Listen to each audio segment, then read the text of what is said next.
The following program is a production of Pioneer Public Television.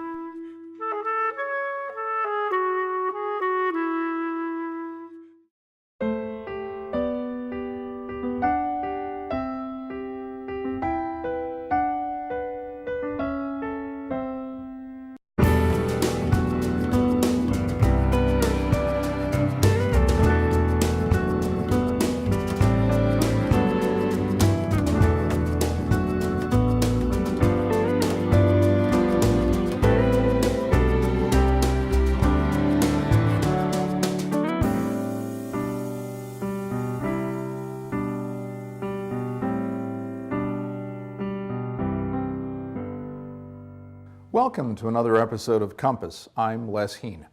Today we share perspectives regarding the need and ability to work as one Minnesota. That was the theme at a recent conference that was held in Granite Falls, Minnesota. The rural as compared to metro issue, it's an ongoing discussion in communities throughout Minnesota. And joining us today for that discussion are Jane Leonard, the president of Growth and Justice, which is a research and advocacy group based in St. Paul. And also with us is Brett Buckner.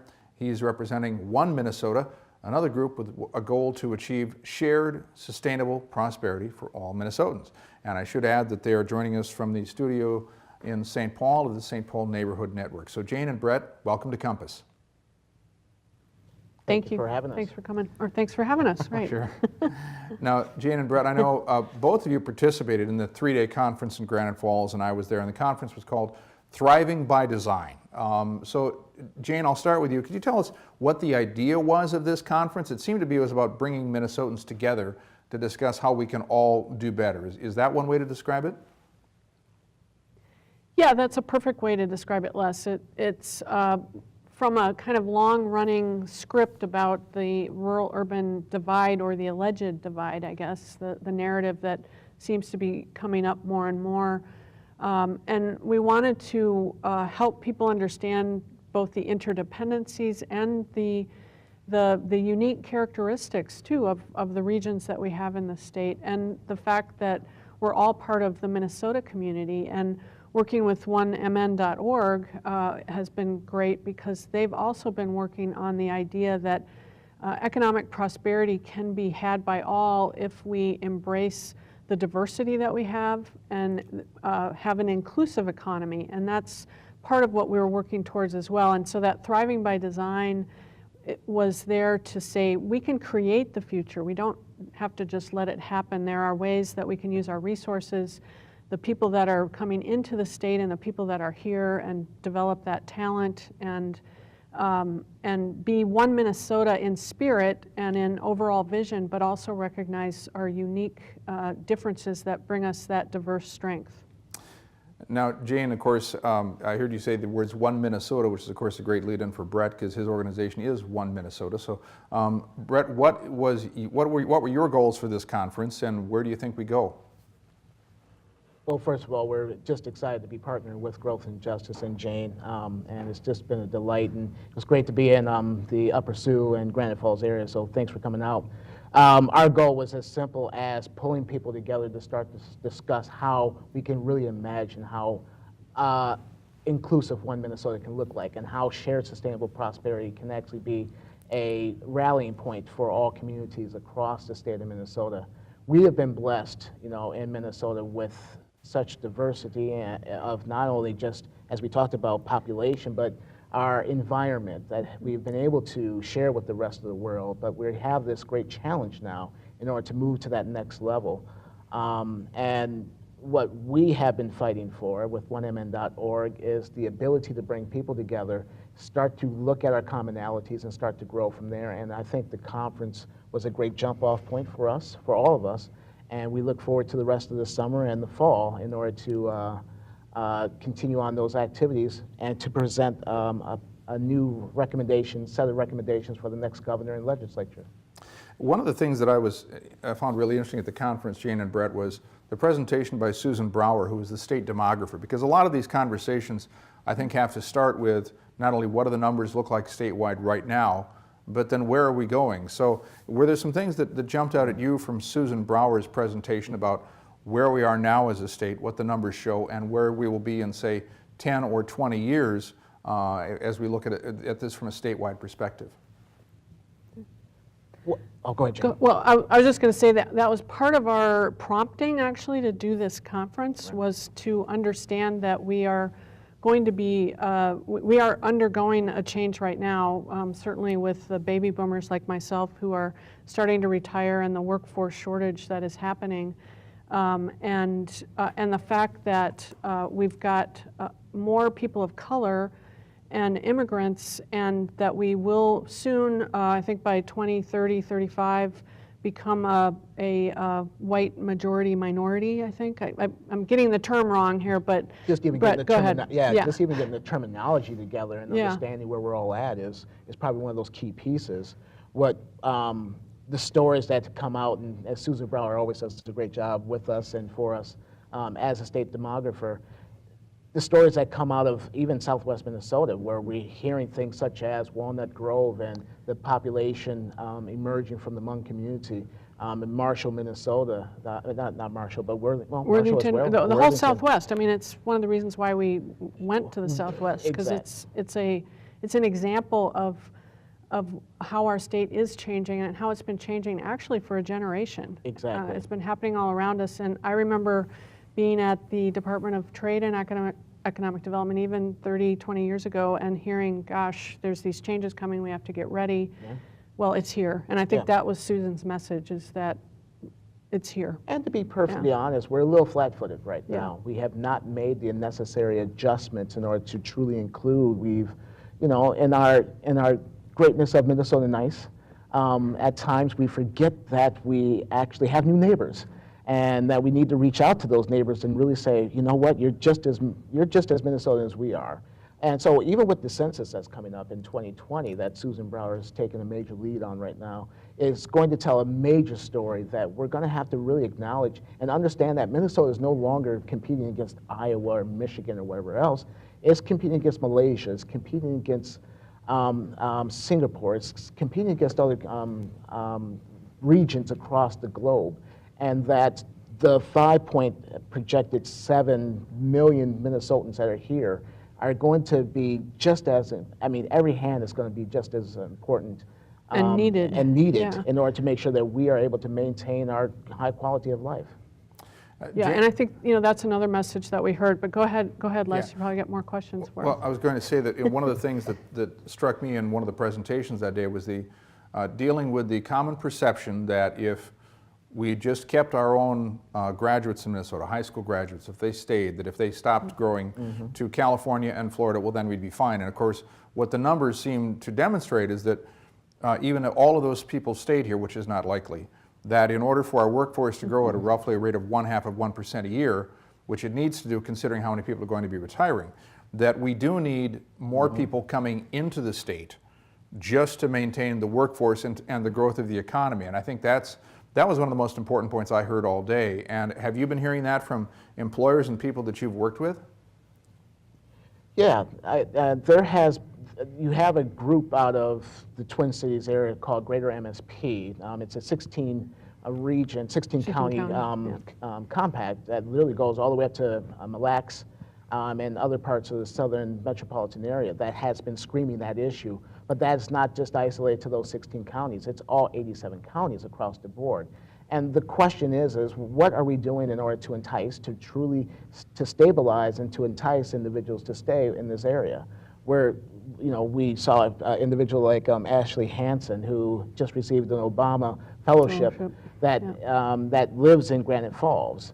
And with the concept of trying to build people's support networks right where they're at. So in building up Granite Falls and building up Worthington and building up Wilmer, et cetera, it's critical to make sure that they have the necessary resources and the opportunities, i.e. broadband, i.e. housing, i.e.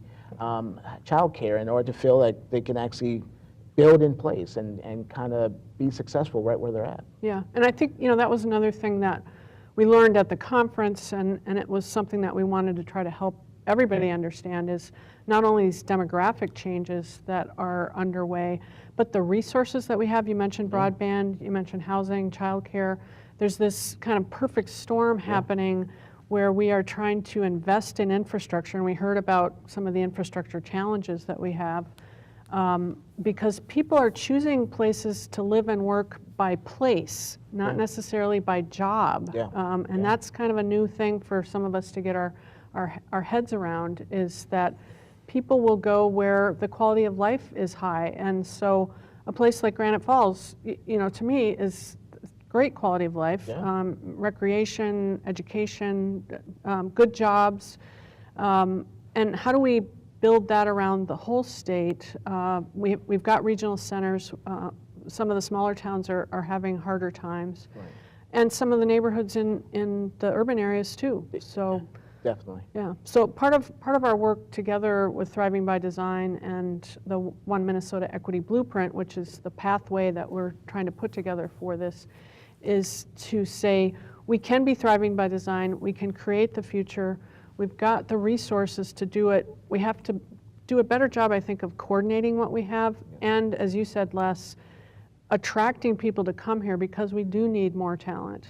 So We need to bring in talent from other places. That was one of the messages I heard from a couple of speakers that day. Yeah. And since you mentioned the One Minnesota Equity Blueprint, I know in the closing moments of the conference there were some discussions about what that blueprint would start to look like. So I realize it's still in a draft form and people are going to start putting it together, but what are the elements of the Equity Blueprint that you've seen so far?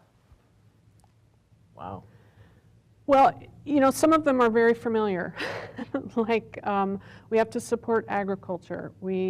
Arts and culture is a driver of community and economic development, and that came out very strong. Healthcare, whatever your opinion about healthcare, it's a necessity for talent creation and sustaining communities.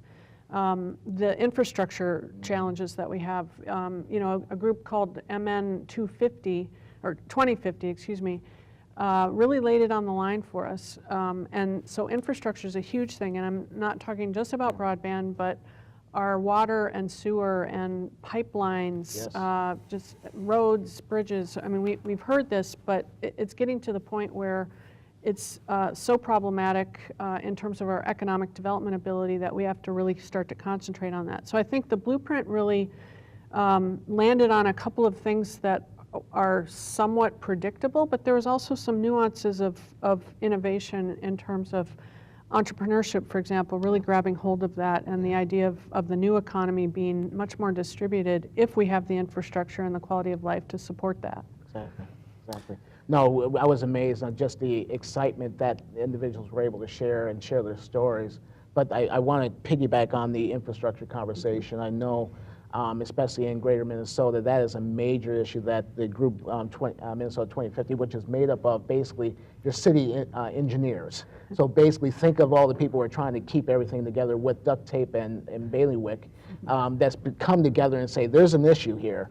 And it's a very large issue that, quite honestly, the legislature has to take care of in a very short amount of time, or else we're not going to be able to compete with the rest of the world. I know as I heard some of the phrases there that you came out, it reminded me that there was an editorial recently in the Star Tribune from Jim Mulder, whom I know you've worked with at Growth and Justice, about the critical elements, and you mentioned some of them there. The 6 things that he identified were education, healthcare, housing, transportation, public infrastructure, and economic development. So, and when you talk about things that we could all agree on, I think whether you're talking to people from a rural, a suburban, or an urban perspective, those seem to be things that we can all agree on for a blueprint moving forward. Yeah, I totally, and this is again where, this rural-urban divide is somewhat of a, let's call it a narrative and not necessarily a reality so much, as we share so many things between rural and urban needs and resources. And Jim's piece in the Star Tribune on this past Sunday was excellent, I thought, in terms of just zeroing in on some key things. I happened to be in Detroit this past week at a community development conference and heard from a speaker there who had pulled together a coalition of business leaders and the private sector and the foundation community. And she said, if we concentrate just on the 10% of things that we disagree on, we're not going to get anywhere. There's about 60% of things that we can agree on. And I think Jim really laid it on the line, and I would suspect that he probably took some of that from the blueprint because he was at the was there as Thriving by well. Design gathering too. So, yeah. Yeah, and one of the things that I've run across too when I talk about that is that there were economic development people at the conference, and there were people there from the regional development commissions, and of course, you know, they're working individually with communities in specific areas, and also meeting with other economic development people. So as you think of the perspectives of the regional economic development people, and there are a number of regions around the state, what were the things you heard from them about broader economic development issues and where they really think we need to go? Yeah, I think that, you know, we featured the Develop MN plan as well, which is the development plan that the regional development organizations or the regional development commissions, as those of us who've been in rural and economic development for a long time know them as, have been working long and hard. I mean, they've been around for over 40 years. They've come together over the last couple of years to create this plan. And many of its elements are similar to what Jim brought up in the piece in the Star Tribune, the blueprint as well. I think what you see in their plan is something that we also see in the urban areas, which is how it's localized both to regions and maybe to certain communities in the regions. And so childcare, for example, has really risen up as a key challenge in economic development, not only in the metro area, but particularly I think in the rural area, but it's tied to housing and it's tied to transportation as well as those drivers, if you will. And so I think what I saw in the Develop MN plan is that they're trying to connect pieces, not just go after issues sort of silo by silo. And I think that's what we've been trying to do with the Thriving by Design too, to show the interrelationships between these different areas, and the regional plans do that too. Yeah. As you've looked around the state and you attend to the conference and talk to people, are there some examples in particular that you would like to point to, whether it's urban, rural, or suburban, that say, here's an example of somebody who's done some really interesting things, and these are things we can all learn from? I expect that was part of the information sharing that you saw over the 2 days you were there. Yeah, I mean, we had a whole session, Brett, that you led on the Ignite session, and Yes. you know, in some cases they were people who were, you know, kind of had expertise in the field. But you look at someone like Diana Anderson with the Southwest Initiative Foundation and what they've been doing for, well, 30 years practically, but particularly in the last couple of years, really making the commitment to grow our own, meaning childhood, early childhood all the way up to a career kind of pipeline. And we see that in a lot of places. I mean, you see it in North Minneapolis, in the Northside Achievement Yeah, Zone. I mean, these are things that we've been doing in Minnesota. What we are famous for doing is starting some great projects and then not finishing and getting across the finish line. And maybe that's part of the recommendations that we will be really holding. To spotlight what's working, to lift that up, and maybe scale it up. But even if it can't be scaled up statewide, how could we maybe replicate some of these things that are working in places that have that similar need, but maybe haven't pulled together people quite yet as other regions or localities have? Yeah, Minnesota's been blessed with some great brain power. I mean, you know, go all the way back to Wendell Anderson and his The Minnesota Miracle. The Miracle, or yeah, Minnesota Miracle with the Time fish magazine, right there and yeah. everything else. I mean, it was a great article, but it showed how Minnesotans were coming together, you know, across political spectrum, in order to get across the line and issue some. I mean, to deal with some major issues. Particularly in education. And that was education, yeah. And that Yeah. was about funding and everything else. As for those to remember, and those who may have forgotten. Too young to remember. Those two, you know. But the reality is that this is a time that we cannot make a misstep. Yeah. At this point in and, time. you know, a wise person once told me that, you know, the time is now, but are our talents up to that time? And I think that's part of the Thriving by Design, the blueprint push, is that we can convene all of our talents, because as we heard from Susan Brower and Craig Helmstetter and from Kevin, Kevin Lindsay, the Human Rights Commissioner, they all talked about the workforce shortage as being something that we can convene around, and are our talents and resources up to the challenge? And I think they are. I mean, I'm an optimistic person, but we have to get together to do that, and that's part of the face-to-face piece that we're trying to do with the network and, Yep. and with the gatherings. Yeah, definitely, definitely. Yeah. Jane and Brett, I know that as you were at the gathering and the discussions you've had since then, of course, I know that you're enthusiastic about working together, but for someone who has been watching these kinds of issues for a long time, perhaps even going back to the 70s, you mentioned with Governor Anderson, we've had some of these discussions before. Is there something that you're seeing right now that makes this One Minnesota idea different or makes you more hopeful than, say, where we would have been 10 years ago in these discussions? Because somebody listening to this might say, well, we've heard some of this before. What makes this different? Why do you think that we're really going to go somewhere now? Right. I think it's always it's a relay race. I think we have to remember that this is a relay race and not necessarily the short sprint, finish line done.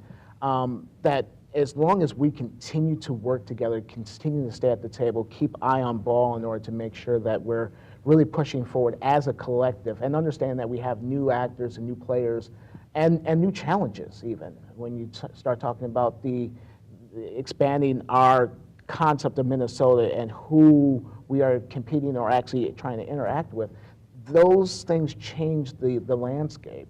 So you have to continue to keep those conversations going and moving forward from there.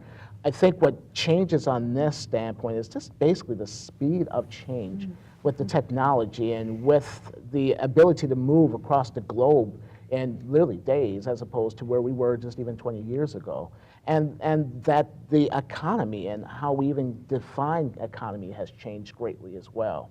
And so I think those are the major things that we have to incorporate into the conversation and then find a way to really make sure that everybody has a place and space at the table to show their talents. Not everybody is going to get to steer the ship right away, but when their time comes, you have to step up and make it happen as well. So I think those are the things that have changed. But as we say that things change, they stay the same. They stay the same. And we do have to continue to make sure that we are working as one group in order to be as successful as we possibly can. Yeah. And if I can just add to that, Les, the idea of the relay race, we are standing on the shoulders of people that have come before us and attempts at collaboration that have come before us. Yeah. So it's not setting those aside at all. Right. In fact, it is building from that momentum. And as Brett said, we exist in this different environment now of both speed of change or the rate of change, I guess, yeah. and also the technologies that are available to us now that weren't, and the conditions around us that some of which we don't have as much control around, some of which we do. And so I think, I see this as building on the great things that Minnesota has done before when we've come together as one Minnesota. And in this particular era, I think it's also really focusing on how diversity is such a strength. Equity is the superior growth model. I mean, it's been shown in many other places, and it's it's a good word. It means you have a stake in your community, and that's what we're trying to build. Well, from One Minnesota standpoint, we look at it from just this one simple thing. Math is math, and if you cut out 30% of your population, you're cutting out 30% of your money. I mean, it's just that simple. So we have to find ways to ensure that everybody has a stake and a place to be able to participate in this process. Okay. Jane and Brett, in the minute and a half roughly that we have left, want to touch on a couple things quickly. One is the time frame, because we're talking about a conference that happened in June. The next legislature meets in January, so there's some work to be done here. And it is your goal to keep working on this blueprint and have something ready for legislators and others to work on in 2019, correct? Yes, correct. And we are working right now on the next steps, which are to have a series of community meetings where we take the blueprint out, but also the discussion out about, what do you love about our state and why, and what would you like to see changed and why and how, and then ask for feedback on the blueprint as it stands. We're doing some research on some of the pieces that did come out to make sure that we've got pros and cons and what outcomes might look like depending on what steps one might take. And so those community meetings are going to be happening in September and October. And then we will take another crack at doing a little more research on that blueprint based on the input we get. And then we will be convening as a group again, Yep, Okay. November. November. Sure. So Jane and Brett, for folks who want to read more about this, quick summary here of where they can go to find more information about this initiative. Yep, it's thrivingbydesignmn.org. So we've created a website just for this process, thrivingbydesignmn.org. So thrivingbydesignmn.org. So we're about out of time, but MN, yeah. Yep, 1MN, okay. Again, you're going to be working We'll on get to this, there. and you're inviting folks who have an interest. They can go to the website, they can read about it, and contact you with their thoughts, Definitely. right? Without Yep, question, you got for it. sure. We're looking Yeah. forward. We need all hands on deck. Okay, Yeah. great. Well, with that, I'd like to give our thanks to Jane Leonard from Growth and Justice and Brett Buckner from 1MN.org for sharing their perspectives and working together. Jane and Brett, thanks for joining us. Thanks Thank again. you. And that's all we have for this episode of Compass. See you next week.